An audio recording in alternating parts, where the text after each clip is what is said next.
It's just not believing in God. It's not anything that has... It's not, well, I don't know, it's kind of... It's less tangible in some ways than other religions, because you can say, I am a Christian, I am a Muslim, so on, but as an atheist, I kind of, I don't hold any religious beliefs. So for me, I think it's just a lack of kind of strict kind of set of religious beliefs.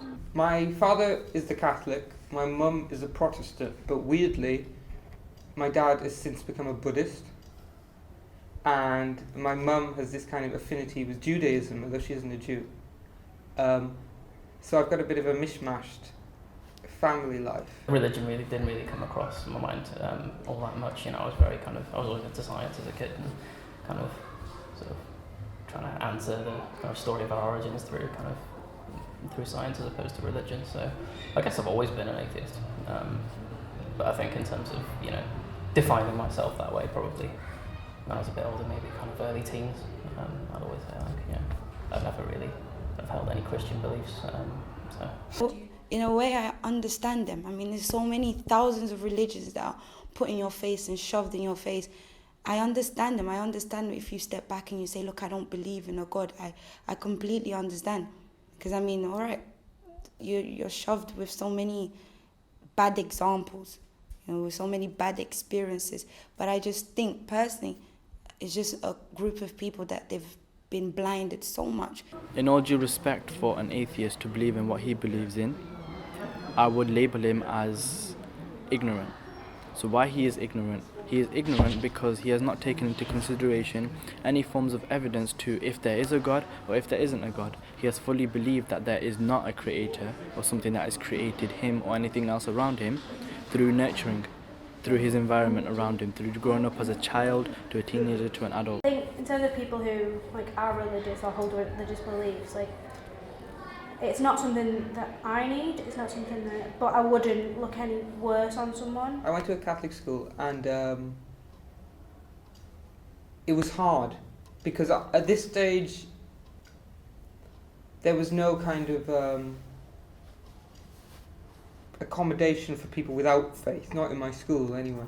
It was kind of the norm that people would have this faith, and it was very concrete and absolute, and there was no kind of room for self-discovery.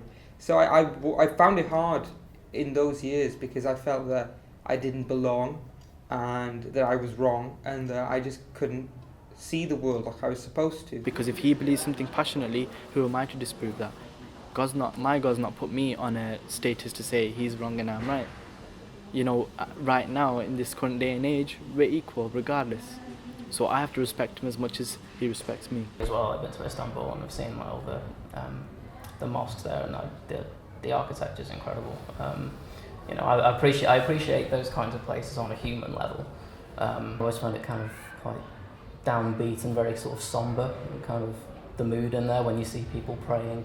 And especially, I think it was in Rome. I was in a cathedral in Rome, and so I remember seeing this little old lady that's really intense, sort of on her knees, the knees, really sort of almost as if she was channeling someone. But when I remember being in this mosque in Turkey, and it was really it's very relaxing. I can tell you that this God that I believe, he changed my life, and he can do the same to you. Give him a chance. You have nothing to lose.